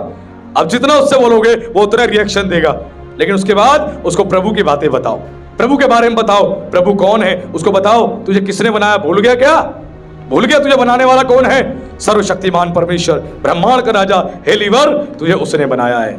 गुर्दे, तुझे उसने बनाया है। आंख, तुझे उसने बनाया। डरता क्यों है? घबराता क्यों है? भरोसा है मेरा उस पर, तू भी भरोसा रख, वो बिल्कुल चंगा करेगा। इस प्रकार अपने अंगों से बात करें। देखो, आपके अंग में एक बड़ा परिवर्तन आएगा, आपके जीवन में बड़ा परिवर्तन आएगा। क्योंकि शैतान हमें निराशा में डालता है, उदासी में डालता है, और वो बार बार एक ही बात चाहता है कि हम प्रभु से दूर हो जाएं, हम प्रभु से दूर हो जाएं। उसका काम ही है हमें निराश करना, हमें उदास करना। फेस्टिवल ऑफ जॉय की मीटिंग में हमने एक संदेश को सुना था, जिस संदेश में हमने जाना, शैतान का काम है हमारे आनंद को चोरी करना, हमारी शांति को चोरी करना, हमारे विश्वास को चोरी करना। जब कुछ भी हमारी प्रार्थनाओं के अनुसार नहीं हो रहा होता, हमारी कल्पना के अनुसार नहीं हो रहा होता, तो हम निराशा में चले जाते हैं। हम निराशा में क्यों? पता है, क्योंकि वचन भी इसी प्रकार कहता है। नीति वचन उसके 13 के 12 में लिखा है, आशा के पूरी होने में विलंब जब होता है तो मन जो है वो क्या होता है? रोगी हो जाता है। आशा के पूरी होने में जब समय लगता है, मन रोगी हो जाता है, हम निराश हो जाते, उदास हो जाते। कब होगा, कब होगा? और क्या होता? पूरा शरीर टूट जाता है, चेहरे की रंगत उड़ जाती है, चेहरे की मुस्कुराहट चली जाती है, शब्दों की ताकत चली जाती है, शब्दों में शांति चली जाती है, मन का शांत होना चला जाता है, पूरा दिमाग डिस्टर्ब हो जाता है। फिर कोई कुछ भी कहता है, उसकी सारी बातें हमें चुभती हैं, हमें बुरी लगती हैं, और हम भड़क जाते हैं, हम एग्रेसिव हो जाते। क्यों? हमारे अनुसार नहीं हो रहा, हमारे अनुसार नहीं हो रहा। और ये शैतान का प्रहार होता है हमें निराशा में डालना। और कई बार परमेश्वर की भी यही योजना होती है। आज हमें समझना है, आज हम प्रतीक्षा नहीं करना चाहते। अगर वो कार्य नहीं हो रहे, मैंने पीछे ही बताया, जब वो कार्य नहीं हो रहे, इसका मतलब ये नहीं कि परमेश्वर आपके साथ नहीं है। उसने खुद वायदा किया है, मैं तुझे कभी ना छोड़ूंगा, कभी ना त्यागूंगा।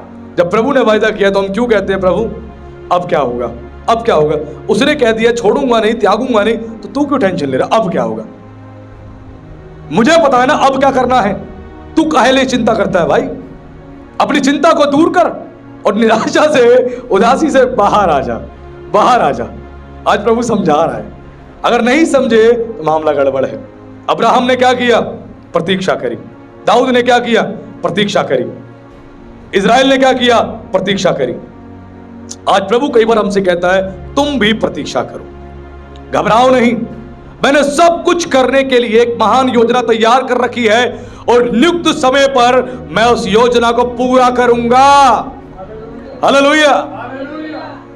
हमारे अनुसार नहीं होता, हम टूट जाते हैं। परमेश्वर अन्यायी नहीं है, उसने आपको छोड़ा नहीं है। अब वो चाहता है कि आप उस पर विश्वास रखें, आप उसकी ओर देखते रहें। वो है जो आपकी परिस्थिति को बदलेगा। मैं फिर कह रहा हूं, इस संसार में चारों तरफ से निराशाएं निराशाएं आपको मिलेंगी, लेकिन घबराना नहीं, टेंशन मत लेना। परमेश्वर चाहता है आपको आशीषित करना, आपको ब्लेस करना।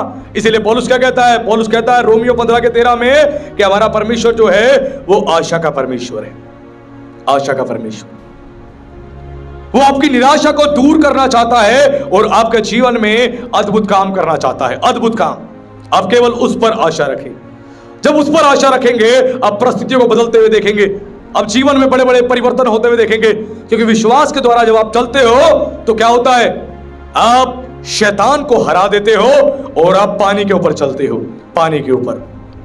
हालेलुया। बाइबल बताती है संसार क्या है? यह संसार जो एक समुद्र है, एक समुद्र है। और क्या होता है? यह समुद्र हमें डुबाना चाहता है, डुबाना चाहता है। कैसे?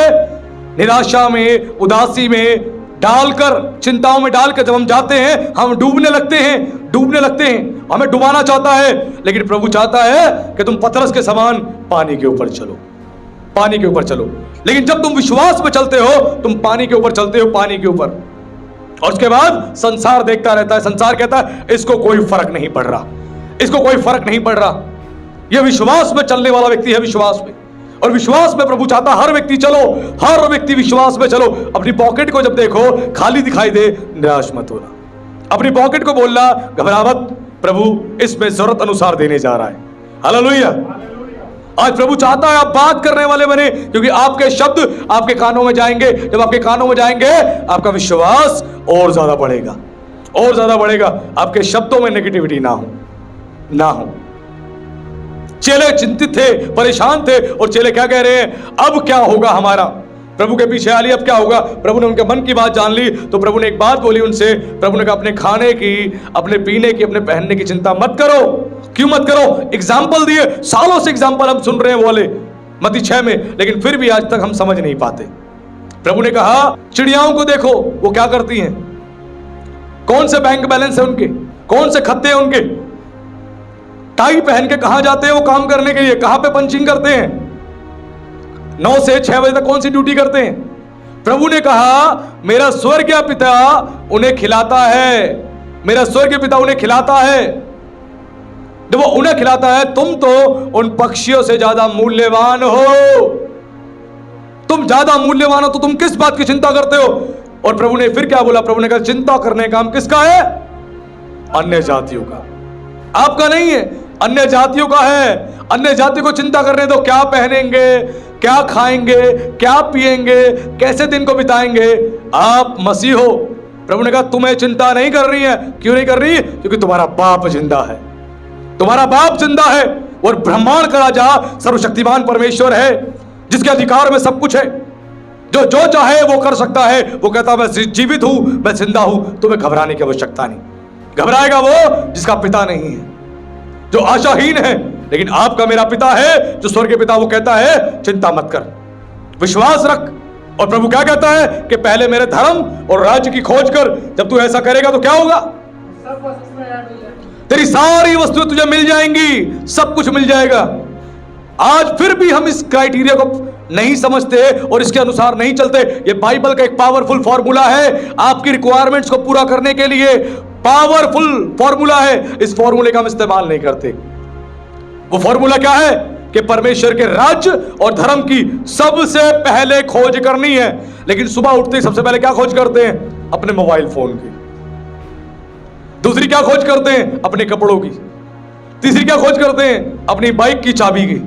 और चौथी क्या खोज करते हैं? अपने वॉलेट की। और उसके बाद पांचवी, गाड़ी स्टार्ट करके निकल जाते हैं। शाम को आते हैं, खाते पीते हैं, सो जाते हैं। कहां परमेश्वर को पहला स्थान दिया? क्यों नहीं भोर में उठ के हम सबसे पहले प्रार्थना करते हैं प्रभु से?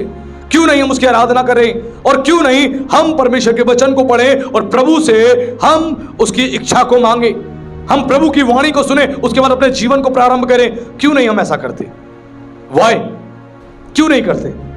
क्योंकि आज भी हमारे जीवन के अंदर, आज भी हमने संसार की चीजों को प्रथम स्थान दे रखा है। फिर कहते हैं हमें ये क्यों नहीं मिला पास्टर जी, हमें ये क्यों नहीं मिला, वो क्यों नहीं मिला, वो क्यों नहीं मिला। और प्रभु ने कहा तुम्हारे खाने की, पहनने की, पीने की सारी चिंता मैं करता हूं। लेकिन तुम्हें क्या करना है? तुम्हें भी एक बात की चिंता करनी है। वो चिंता क्या है? पहले मेरे धर्म और राज्य की खोज करनी है। जब तुम खोज करोगे, तुम्हारी सारी आवश्यकताएं मैं पूरी करूंगा। आज प्रभु बड़ी गहरी बात बता रहे हैं। आज हम इस बात को समझते नहीं है और ये बहुत दुखद है, बहुत दुखद है। हम अपने परमेश्वर को ना भूलें, वो महान परमेश्वर है। मैंने बार बार बताया, जब जंगल में इजराइली लोग जंगल में घूम रहे थे तो उस समय 40 वर्षों तक जंगल में रहे। आइए कुछ मिस्ट्री वाली बातें जानते हैं। जंगल में 40 वर्षों तक रहे इजराइली, और जंगल में परमेश्वर डेली उनको क्या खिला रहा था? मन्ना खिला रहा था। परमेश्वर मन्ना खिला रहा था और वो मन्ना खा रहे थे। और आपको सच बताऊं, मन्ना उनकी हकीकत को दर्शाता था, मन्ना उनकी असलियत को दर्शाता था। क्या होता था जब परमेश्वर मन्ना घेरता था? उस समय पर जो परमेश्वर के नजदीक पाए जाते हैं, मन्ना उनके तंबू के पास गिरता था, और जो परमेश्वर से दूर है, मन्ना उनके तंबू से दूर होता था। जिसकी वजह से सारी प्रजा के लोग जान लेते थे कि इनका हृदय या ये परिवार परमेश्वर के साथ समर्पित नहीं है, इसीलिए इनका मन्ना दूर है। उनको दूर जाना पड़ता था अपना मन्ना लेने के लिए। लेकिन जो परमेश्वर के नजदीक पाए जाते थे, मन्ना उनके तंबू के बाहर ही होता था और वहां से उठा के खाते थे, और ये पहचान होती थी। इसीलिए एक समय आने पर इजराइल लोग चिढ़ गए, क्रोधित हो गए, परमेश्वर पर चिढ़ गए। वो क्यों? उनकी असलियत खुल जाती है, असलियत खुल जाती है। सबको धार्मिक बता रहे हैं, रिलीजियस बता रहे हैं कि हम धर्मी हैं, हम रिलीजियस है, और उसी का मन्ना बहुत दूर मिल रहा है। ये क्या साइन है? ये साइन है कि बेटा तू परमेश्वर से बहुत दूर है। जिसकी बाइबल नहीं खुलती वो परमेश्वर से बहुत दूर है। जितना मर्जी चर्च में आके बोलो hallelujah, praise the Lord, praise the Lord, जय मसीह की पास्टर जी, तेरी बाइबल दूर, तू भी दूर है बेटा। तेरा मन्ना बहुत दूर है तुझसे। तू केवल संडे संडे आ रहा है और खा के जा रहा है, छुट्टी। इसीलिए इजराइल लोग चढ़ गए थे मन्ने से। ये बड़ी गहरी बातें हैं जो मैं आपको बता रहा हूं। वो इस बात से चढ़ गए थे, इसलिए मन्ने को लेकर बहुत परेशान हो गए थे। जब उठते सुबह वो देखते सारे लोग तंबू से बाहर निकल रहे हैं, और जो प्रभु के नजदीक, उनके तो तंबू के बाहर ही मन्ना उठा लेते थे। और जिसका मन्ना तंबू से बहुत दूर है, अब इनको गुस्सा आता था। अब सबके सामने बेचारे मुंह नीचे करके चुपचाप जाते थे और उठाते थे और लेके आते थे, शर्म के मारे। खाना तो है, नहीं खाएंगे तो भूखे मरेंगे, खाना तो है, इसीलिए काम करो, जाते ले आते। लेकिन सब पहचान लेते थे, सारे तंबू में रहने वाले इजराइल लोग पहचान लेते थे, ये प्रभु से बहुत दूर है, बहुत दूर है। Wow, wonderful. सोचिए, आज जिसकी बाइबल नहीं खुलती प्रभु से बहुत दूर है, बाइबल की आयतें याद नहीं है, बहुत दूर है। जितना मर्जी चर्च में आके बोले प्रेज द लॉर्ड, मैं यीशु पे यकीन करता हूं, तो बेटा मन्ने से बहुत दूर है, मन्ने से दूर है तू। ध्यान रख, आज प्रभु फिर से कुछ सिखा रहा है, बहुत कुछ सिखा रहा है। और अगर आज आपने नहीं सीखी बातें ना, बहुत चिंता का विषय, बहुत चिंता का विषय। आज प्रभु फिर हमें कुछ गहरी बात सिखा रहा है। हम परमेश्वर को ना भूले कि हमारा परमेश्वर कौन है, वो क्या कर सकता है। बाइबल बताती है, इब्रानियों के पत्री अध्याय 13 पद 8 में लिखा है, यीशु मसीह कल और आज और युगानुयुग एक सा है। हालेलुया। जब वो इजरायलियों को खिला सकता है, वो तुम्हें भी खिला सकता है। इजरायलियों को एक ही दिन में परमेश्वर ने गुलामी से निकाला और निकाल के उनको माला माल कर दिया, एक ही दिन में। 400 वर्षों की गुलामी में थे, 400 साल से वो गुलामी में थे, और परमेश्वर ने जब गुलामी से निकाला तो क्या हुआ? मिस्र के लोगों की वो सोने चांदी की सारी वस्तुएं लेके निकले कि हम जा रहे हैं, हम परमेश्वर के लिए यज्ञ करने जा रहे हैं, हम परमेश्वर के पर्वत पे जा रहे हैं, तो हमें अपने हीरे जवाहरात दे दो, ज्वेलरीज दे दो। क्योंकि परमेश्वर ने इजराइल मिस्र के अंदर ऐसी विपत्तियां डाली थी, सारा मिस्र समाज डर गया था, घबरा गया था कि तुम जल्दी निकलो, तुम्हारे चक्कर में हमारी जमीनें बर्बाद हो गई, तुम्हारे चक्कर में हमारे पशु मर गए, तुम्हारे चक्कर में पहलौठे बच्चे मर गए, पूरे मिस्र में अंधकार छा गया, तुम जल्दी निकलो, जो चाहिए वो लो और जाओ। 400 साल से गुलामी में थे, 400 साल की गुलामी की मजदूरी एक ही दिन में दिला दी परमेश्वर ने। क्योंकि कई लोग परमेश्वर की दी गई आशीष को संभाल नहीं पाते। इनको मिला, एक ही रात में मालामाल हो गए, करोड़पति बन गए, अरबपति बन गए, खरबपति बन गए। और इतिहास बताता है, मिस्र में जो सोना चांदी जो स्त्रियां पहनती थी, बहुत बहुमूल्य था, बहुत बहुमूल्यवान था। कई जनरेशन बैठ के खा लेती, इतना महंगा था, इतने महंगे महंगे। आज के हम कितने तोले के पहनते हैं? 2 ग्राम के, 3 ग्राम की, 4 ग्राम की बड़ी मुश्किल से हमारे यहाँ महिलाएं पहनती है। सोचिए, उस समय तोलों पे तोला था। सोचिए, ऐसी चीजें, वो भी प्योर सोना, प्योर गोल्ड, ऐसी चीजें वो लोग पहन रहे थे। वो सब परमेश्वर ने दी अपने लोगों को, लेकिन इन्होंने वैल्यू नहीं करी, वैल्यू नहीं करी। आज प्रभु फिर से हमें बता रहा है, वो परिस्थितियों को क्षण भर में बदल सकता है, क्षण भर में। लेकिन आपको फेथफुल रहना है। आप फेथफुल नहीं रहोगे तो आपकी जिंदगी में काम नहीं होगा। ध्यान रखिए, अगर सुबह उठ के बाइबल नहीं खुल रही है, सुबह उठ के प्रार्थना नहीं हो रही है, शाम को ड्यूटी से आके बाइबल नहीं खुल रही है, प्रार्थना नहीं हो रही है, संदेशों को नहीं सुना जा रहा है, तो इसका मतलब है, ध्यान रखिए, मन्ना बेटा घर से बहुत दूर है। पता है कहां पे है? चर्च में मिल रहा है मन्ना। केवल चर्च में मन्ना मिल रहा है, चर्च में खा रहे और जा रहे, और 6 दिन अपनी आत्मा को कोई भोजन नहीं। मरे बड़े, ये हाल है। जिसके घर में डेली बाइबल खुल रही है, डेली प्रार्थना कर रहा है, डेली वचन पढ़ रहा है, डेली वर्शिप कर रहा है, डेली मन्ना उसके घर में मिल रहा है, डेली मन्ना। क्योंकि प्रभु ने भी यही कहा, डेली मन्ना तुम्हें चाहिए। और चेलों को सिखाया इसी मन्ने के विषय में। प्रभु ने कहा प्रार्थना करो तो ये कहना, हे पिता दिन भर की रोटी आज हमें दे। हर दिन की रोटी हमें चाहिए, हर दिन की। क्या हर दिन की रोटी हम खा रहे हैं? नहीं, हम रोटी खाए बिना सो जाते हैं। आत्मा की रोटी खाए बिना सो जाते हैं, लेकिन संसार की रोटी चाहिए चाहिए। अगर उसको नहीं खाएंगे तो क्या होगा? चक्कर आएंगे, कमजोरी आ जाएगी, है ना, हड्डियों में दर्द होगा, कमर में दर्द होगा, और हम परेशान हो जाएंगे अगर संसार की रोटी नहीं खाएंगे। लेकिन आत्मा की रोटी नहीं खाएंगे तो पता है क्या होगा? तुम्हारी बुद्धि काम करना बंद कर देगी, तुम धीरे धीरे मेंटली डिस्टर्ब हो जाओगे, तुम्हें कोई डायरेक्शन नहीं मिलेगी। तुम्हें बोलना कुछ है, तुम्हारे मुंह से निकलेगा कुछ। तुम्हें करना कुछ है, तुम करोगे कुछ। तुम्हें जाना कहीं है, जाओगे कहीं और। पूरी तौर से डिस्टर्ब रहोगे अगर ये रोटी नहीं खाओगे। आत्मिक रोटी खाओगे तो परमेश्वर आपको आत्मा में बलवंत करेगा, आपको डायरेक्शन देगा। और आज प्रभु यही बात सिखा रहा है, ध्यान रखिए। आज ये संसार आशाहीन है, इस संसार को आशा देनी है, और सबसे पहले आपके पास आशा होनी चाहिए, आपके पास होप। अब खबर जब आपके पास आएगी कि वर्ल्ड में जो है अब जो है चिप लगने जा रही है, आप क्या करोगे सुन के? वाह, वंडरफुल। प्रभु आशीष दे हमारे बीच में आकाश इस विचार के लिए कि प्रभु का आने का समय और निकट है। लेकिन 90% मसीह पता क्या करेंगे? हाय मर गए, कैसे खाएंगे, कैसे खाएंगे, कैसे खाएंगे, कैसे खाएंगे, गुजारा कैसे होगा, जीवन कैसे जिएंगे, टेंशन में पहले ही आ जाएंगे। खाने की वजह से ही परमेश्वर से दूर हुए और फिर से खाने के बारे में सोच। कुछ लोग सुबह उठते ही खाना चाहिए, नहीं खाएंगे तो चक्कर आएंगे और सर घूम जाएगा। सुबह उठते ही चाहिए, नहीं खाएंगे तो चक्कर आएंगे, यह परिस्थिति है। सोचिए, खाने की वजह से ही दूर हुए और फिर खाने की चिंता है। वहां पे आनंदित होना है, मगन होना है। क्यों? और नजदीक वो समय आ गया है जब मैं अपने दूल्हे को देखूंगा, देखूंगी, अपने दूल्हे से मैं मिलूंगा और मिलूंगी। सोचिए, वो इतना नजदीक समय आ जाएगा और घबराना नहीं। वही टाइम होगा आपकी परीक्षा का, वही समय होगा आपकी परीक्षा का कि विश्वास में आप स्थिर हैं या आप विश्वास में कमजोर हैं। वही समय होगा टेस्टिंग का।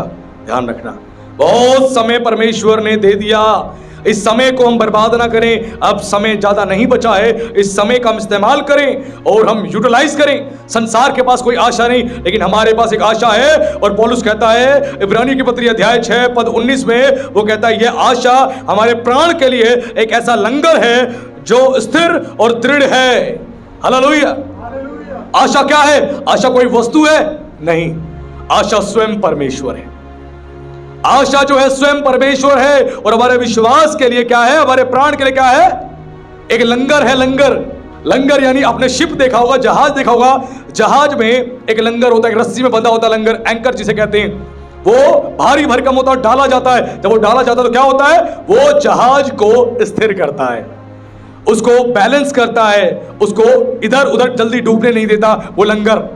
वैसे ही आपका मेरा जो आशा का लंगर है वो स्वयं प्रभु यीशु मसीह है। वो कह रहा डूबने नहीं दूंगा, घबरा मत, मैं हूं, तुझे मैंने अपने साथ जोड़ा है। वो डोर क्या है? वो रस्सी क्या है? मेरा प्रेम। तुम प्रेम की डोर से बंधे हुए हो, घबराओ नहीं, मैं हूं तुम्हें बचाने वाला, मैं हूं तुम्हें संभालने वाला। डरना नहीं, घबराना नहीं। कुछ समय पहले नाइजीरिया के एक भविष्यवक्ता को, जिसका नाम था टोमी, उस भविष्यवक्ता के साथ क्या हुआ? उस भविष्यवक्ता को परमेश्वर ने एक दर्शन दिया। क्या दर्शन दिया? दर्शन ये दिया कि वो समय आ गया है कि लोग नाइजीरिया में लाइन में लगे हुए हैं, और लाइन में लगे हैं। और जब लाइन में लगे तो क्या हुआ? बारी बारी सबको बोला जा रहा है जो यीशु मसीह को मानते हैं कि तू इनकार कर यीशु मसीह का, नहीं तो तेरी गर्दन काट देंगे। यीशु मसीह का इनकार कर, नहीं तो तेरी गर्दन काट देंगे। और जैसे जैसे वो टोमी पास जा रहा है, वो डर रहा है। वो भविष्यवक्ता जो प्रभु पर यकीन करने वाला, एक अद्भुत रीति से उसकी सेवा करने वाला, उसकी आवाज को सुनकर चलने वाला, वो डर रहा है, घबरा रहा है। अब मैं क्या करूं, क्या करूं? और जैसे ही 2-3 लोग रह गए, अब इसका नंबर आने वाला था। इसके चेहरे के रंग उड़े हुए, और मन ही मन कह रहा प्रभु मैं क्या करूं, आप मुझे बताओ क्या करूं। प्रभु ने कहा घबरा मत, बिल्कुल टेंशन मत ले। अब एक व्यक्ति चला गया, अब एक रह गया, उसके बाद इसका नंबर। इसने कहा प्रभु अब क्या करूं, बताओ प्रभु, ये तो मेरी गर्दन काट देगा, मैं क्या करूं क्या करूं। वो एक व्यक्ति आगे चला गया कटवाने के लिए गर्दन, ये रह गया, अब इसकी बारी। अब ये घबरा रहा है, डर रहा है, मैं क्या करूं। प्रभु ने पता क्या बोला? प्रभु ने कहा घबरा मत, तू क्षण भर में मेरे पास होगा, क्षण भर में। और जैसे ही वो आगे गया उसकी गर्दन कटी और क्षण भर में प्रभु के पास वो पहुंच गया। और प्रभु ने बोला देखा मैंने कहा था ना, तू क्षण भर में मेरे पास होगा। ईश्वर ने कहा जो अपने प्राण को बचाना चाहेगा खोएगा, लेकिन जो इसे खोएगा वो अपने प्राण को बचा लेगा। अपनी आत्मा को उसने बचा लिया, यीशु के पास था। अगर वो इनकार कर देता, जीवन भर सेवा करी और क्षण मात्र में इनकार कर देता तो क्या होता? अनंत जीवन खो देता। डाकू ने जीवन भर पाप किया, क्षण भर में विश्वास किया, अनंत जीवन पा लिया। सोचिए, उसने क्षण भर में प्रभु को पा लिया। घबराना नहीं, काटनी है गर्दन, आजा काट दे, आजा काट, जितनी जल्दी काटेगा उतनी जल्दी मैं मसीह के पास जाऊंगा। घबराना नहीं। इस देह से मोहब्बत करो, लेकिन इस देह से ज्यादा अपनी आत्मा से मोहब्बत करो। ये देह पता है क्या है? ये आपकी आत्मा का कपड़ा है, कपड़ा जो पहन रखा है, एक दिन तो उतारना पड़ेगा। पुराना होके फटेगा, नहीं तो उसको उतारना पड़ेगा, एक दिन तो उतारना पड़ेगा। आपकी आत्मा रियल पर्सनैलिटी है। प्रभु ने कहा उससे डरो जो तुम्हारी आत्मा को और शरीर को दोनों को नरक में डाल सकता है, तुम्हें प्रताड़ित कर सकता है। वो मैं हूं, मेरा डर रखो, किसी मनुष्य का डर मत रखो। सोचिए, ये संसार आशाहीन है, क्या आज हमारे पास आशा है? आज प्रभु फिर से बता रहा है ये संदेश मैं क्यों लेके आया, क्योंकि जैसे जैसे हम बाइबल प्रोफेसीज को हम सुनेंगे, बाइबल की भविष्यवाणियों को सुनेंगे, वैसे वैसे हो सकता है आप निराश हो जाओ, आप उदास हो जाओ, आप टूटने लगो, आप बिखरने लगो, आपको समझना है अब मैं क्या करूं क्या करूं। लेकिन परमेश्वर ने इस संदेश को मुझे इसीलिए कहा देने के लिए, ताकि परमेश्वर आपको बलवंत करे, आपको मजबूत करे, ताकि उसके बाद जब आगे आने वाले संडे आप संदेशों को सुनो तो आप घबराओ नहीं, आप निराश ना हो, किसी भी बात में चिंता ना करो, अपने परमेश्वर पर यकीन करो, क्योंकि वो ही है जो आपकी सारी परिस्थिति को बदल सकता है। क्योंकि परमेश्वर का वचन क्या कहता है? परमेश्वर कहता है तू मेरी दृष्टि में प्रतिष्ठित है, तू अनमोल है। परिवार में कई लोग कई कह देंगे कि भैया तुम मेरे किसी काम के नहीं, तुम तो निकम्मे हो, नालायक हो। परमेश्वर कहता है तू मेरे लिए काम का है, तू वैल्यूबल है, तू कीमती है। पति बोल दे तू तो किसी काम की नहीं है, पत्नी बोल दे तू किसी काम का नहीं, माँ बाप बोले तू किसी काम का नहीं, लेकिन बाइबल का परमेश्वर कहता तू बहुत काम का है मेरा। क्यों? क्योंकि तुझे मैंने बनाया है। और परमेश्वर जब किसी को बनाता है ना तो अद्भुत बनाता है, ध्यान रखना, अद्भुत, वो कभी छोड़ता नहीं है। और जब कलीसिया में कोई उदास हो जाए, निराश हो जाए, क्या करना है? एक दूसरे को उत्साहित करना है। कई बार लोग जब टूटने लगते हैं, कमजोर हो जाते हैं कि नौकरी नहीं मिल रही, आर्थिक स्थिति ठीक नहीं हो रही, वो टेंशन में आ जाते हैं, तो फिर क्या होता है?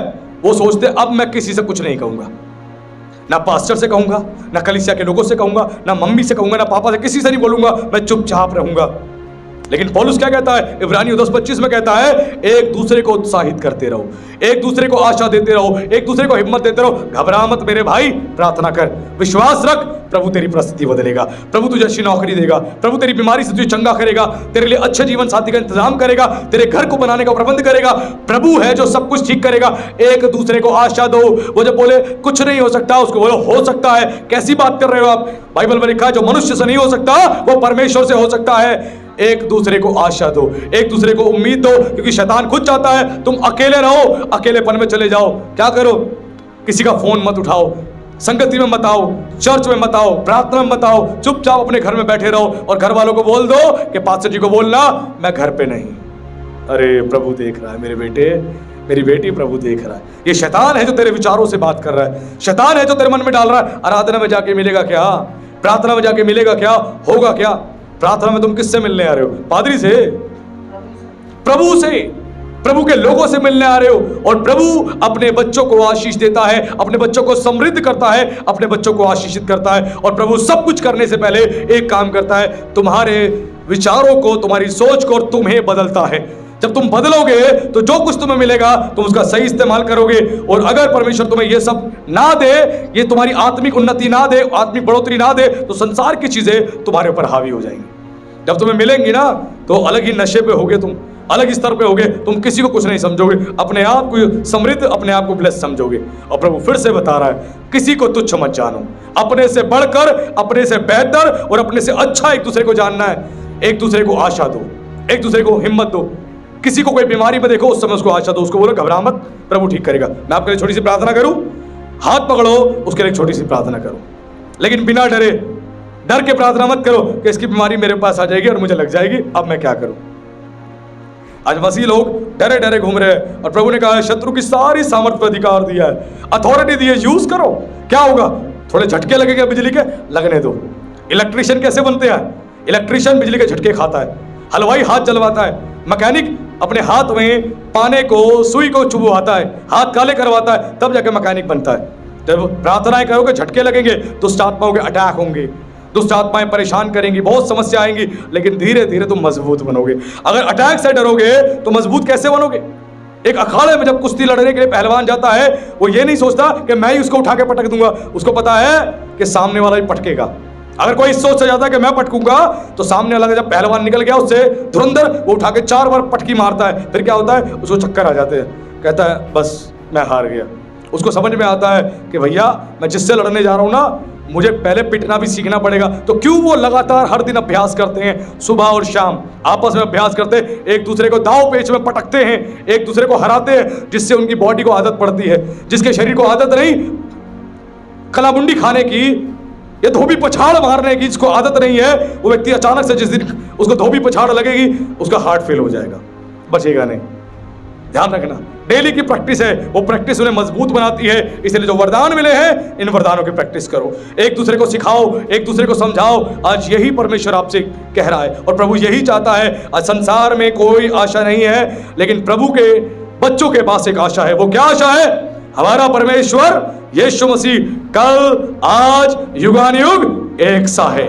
जैसे इजरायलियों को उसने बचाया, उनकी रखवाली करी, अपने दासों की रखवाली करी, भविष्यवक्ताओं की रखवाली करी, वो हमारी भी करेगा। जैसे नूह को बचाया, उसके परिवार को बचाया, वैसे वो हमें भी बचाएगा।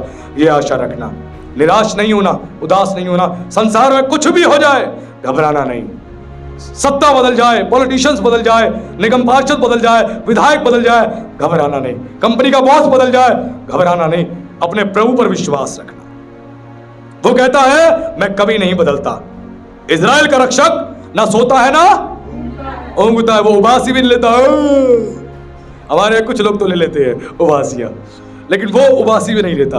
वो इतनी मोहब्बत करता है, इतना फोकस उसका हमारी तरफ है। तो आज प्रभु ने फिर से अपने वचन से हम सबको बता दिया, संसार में चारों तरफ बुरी खबरें हैं, उन बुरी खबरों से बाहर निकल जाओ। बाइबल पढ़ो, बाइबल पढ़ो। मैं सबको सच बताऊं, मैं न्यूज़पेपर नहीं पढ़ता, मैं नहीं पढ़ता। मैं न्यूज़ थोड़ी बहुत देखता हूं, वो भी किस लिए कि वर्ल्ड में क्या हो रहा है जानकारी रहे। भारत देश का एक सिटीजन हूं तो मुझे पता होना चाहिए, एक विश्वासी, एक मसीह हूं तो मुझे जानकारी होनी चाहिए, एक कलीसिया का अध्यक्ष पादरी हूं, मुझे जानकारी होनी चाहिए, इसीलिए मैं देखता हूं। लेकिन संसार में जो कुछ नेगेटिव चल रहा है उसको देख के मैं घबराता नहीं। मैं एक ही बात कहता हूं, प्रभु अब तो बहुत निकट है आपका आना, बस दरवाजे पे आप आ गए हो, अब तो बस दरवाजा खुलने वाला है, दरवाजे पे नॉक नॉक होने वाली है, बस इतना नजदीक आप आ चुके हो। वो देखकर मैं आनंद से भर जाता हूं, मैं घबराता नहीं। संसार में युद्ध की चर्चाएं सुनोगे, युद्ध बढ़ रहा है, रिसेशन बढ़ रहा है, इन्फ्लेशन बढ़ रहा है, नौकरियां जा रही हैं, भुखमरी आ रही है, आर्थिक तंगी आ रही है। आप घबराना नहीं, आप बाइबल के परमेश्वर पर यकीन रखें। इस्राएलियों के पास कुछ भी नहीं था, प्रभु ने उनकी सारी आवश्यकताएं पूरी करी। वही परमेश्वर कहता है तुम्हारी सारी आवश्यकताएं मैं पूरी करूंगा। क्यों? क्योंकि मैं तुम्हारा चरवाहा हूं, तुम्हें कोई घटी ना होगी। मेरे भाई, मेरी बहन, प्रभु एक भी बात में आपको घटी नहीं होने देगा। जिस चीज की आपको आवश्यकता है वो सब कुछ आपके लिए पूरा करेगा। इसीलिए हमेशा उस पर यकीन रखे, विश्वास करे, आपकी आशा कभी टूटने ना पाए, उसके ऊपर आशा रखे। वही आशा, वही लंगर हमारे प्राणों को बचाएगा। तो प्रभु का धन्यवाद। प्रभु आप सबको आशीष दे। सभी को जय मसीह। आइए हम लोग आंखें बंद करेंगे, सर को झुकाएंगे, एक छोटी सी प्रार्थना करेंगे। हे सर्वशक्तिमान परमेश्वर, ब्रह्मांड के राजा, आपका हम धन्यवाद करते हैं। एक बार फिर से प्रभु इस कलीसिया को आपने बताया कि आप प्रभु हमारे प्राणों के लिए वो लंगर है प्रभु जी, जो हमारे प्राण को बचाते हैं। हे पिता, हम धन्यवाद करते हैं। आपने कहा संसार में चारों तरफ नेगेटिव खबर है, चारों तरफ निराशा है, चारों तरफ उदासी है। संसार जो है चिंताओं में डूबा हुआ है। इकोनॉमी एक्सपर्ट जो हैं वो बहुत सारी चर्चाएं कर रहे हैं, अर्थशास्त्री जो है बहुत सारी चर्चाएं कर रहे हैं और बहुत सारी बातों को बता रहे हैं। लेकिन आप कहते हैं कि तुम मेरे वचन को पढ़ो, मेरा आना निकट है, तुम मेरी ओर देखो। जब संसार की ओर देखोगे निराश हो जाएगा, उदास हो जाओगे। कि वचन में प्रभु ने खुद कहा, प्रभु ने कहा संसार में तुम्हें बहुत कलेश होता है, लेकिन ढाढ़स बांधो, मैंने संसार को जीत लिया है। और तुम्हारा दुख आनंद में बदल जाएगा। प्रभु सचमुच हम इस पृथ्वी से जाएंगे, हमारा दुख आनंद में बदल जाएगा। पौलुस कहता है जब इस पृथ्वी से मैं कूच करूंगा तो इस देह से, इस पापी शरीर से मैं आजाद हो जाऊंगा और मेरा दुख आनंद में बदल जाएगा। हे पिता, सचमुच हम धन्यवाद करते हैं आपके प्रभु सुंदर वचन के लिए, आज के सामर्थी वचन के लिए। और आपने फिर से हम सबको बताया आपका आना बहुत निकट है। संसार की ओर देख के हम निराश ना हो, पर संसार को हम आशा देने वाले, उम्मीद देने वाले बन जाए, क्योंकि आपने हमारे हाथों में आशा दी है, उम्मीद दी है, हमारी प्रार्थनाओं में सामर्थ्य है। और आपने कहा धर्मी जन की प्रार्थना के प्रभाव से बहुत कुछ हो सकता है। आज सब कुछ सामर्थ्य दें ताकि मेरे परमेश्वर उस सामर्थ्य का इस्तेमाल करे और लोगों को प्रभु बचाने वाले बने और आपकी महिमा हो। आपका विशेष धन्यवाद करते हैं। हम सबको आपके लहू में सील करते हैं, आपके पवित्र हाथों में सौंपते हैं और इस प्रार्थना को हम जीवते परमेश्वर के पुत्र मसीह यीशु के नाम से मांगते हैं, आमीन। हालेलुया। हम सब खड़े हो जाएंगे और खड़े होकर परमेश्वर की महिमा के लिए गीत गाएंगे। आखिरी नरसिंगा अब बजने वाला है, आखिरी नरसिंगा अब बजने वाला है। आसमां दुल्हन से, आसमां दुल्हन से अब सजने वाला है, आखिरी नरसिंगा अब बजने वाला है, आखिरी नरसिंगा अब बजने वाला है। खून से धुले हुए उठाए जाएंगे, खून से धुले हुए उठाए जाएंगे। चाहे हो मुर्दा जिलाए जाएंगे, चाहे हो मुर्दा जिलाए जाएंगे।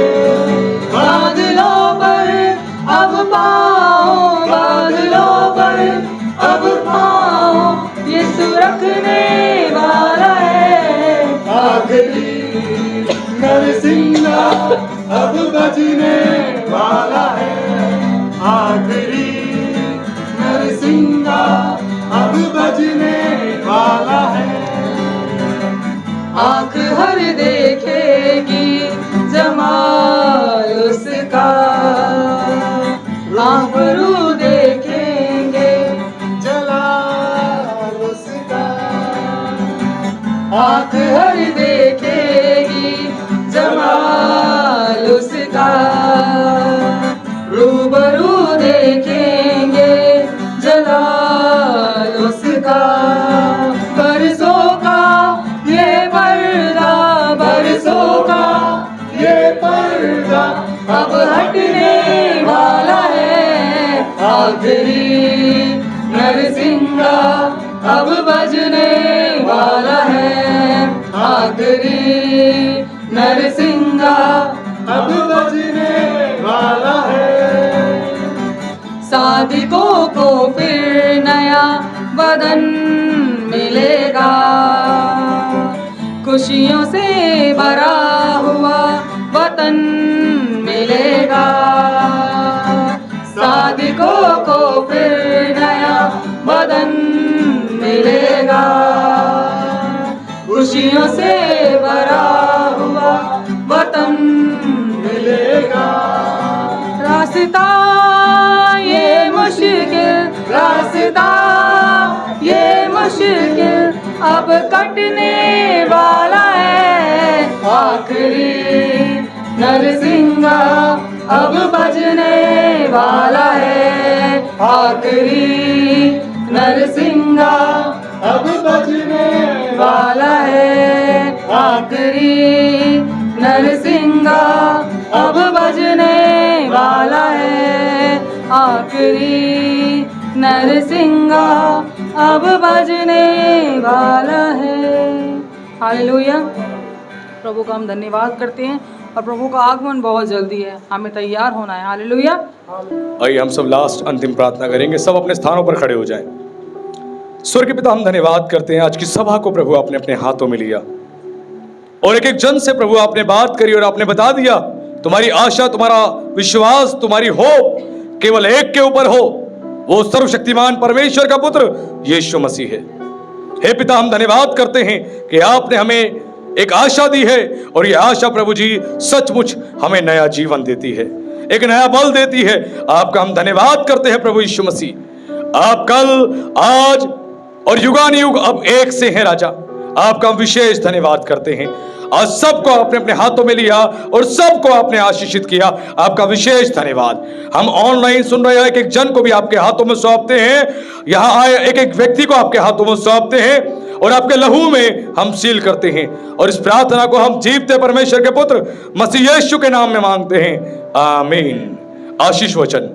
अब परमेश्वर पिता का प्रेम और प्रभु यीशु मसीह का अनुग्रह और पवित्र आत्मा की सहभागिता स्पिरिचुअल ब्लेसिंग क्राइस्ट चर्च के साथ, इस चर्च के सभी लोगों के साथ और विश्व भर में जितने ईमानदार सेवक हैं, विश्वासी हैं, कलीसियाएं हैं, उन सभी के साथ अब से लेकर सदा और हमेशा तक बना रहे, आमीन, आमीन और आमीन। यदि आप हमारी सेवकाई के द्वारा आशीषित हो रहे हैं और प्रभु आपके हृदय में इस कार्य में सहभागी होने की इच्छा डाल रहे हैं, तो आप दिए गए QR कोड को स्कैन करके या दी गई बैंक डिटेल्स के माध्यम से और गूगल पे के माध्यम से अपनी भेंटें हमें भेज सकते हैं। प्रभु आपको बहुत आशीष दे।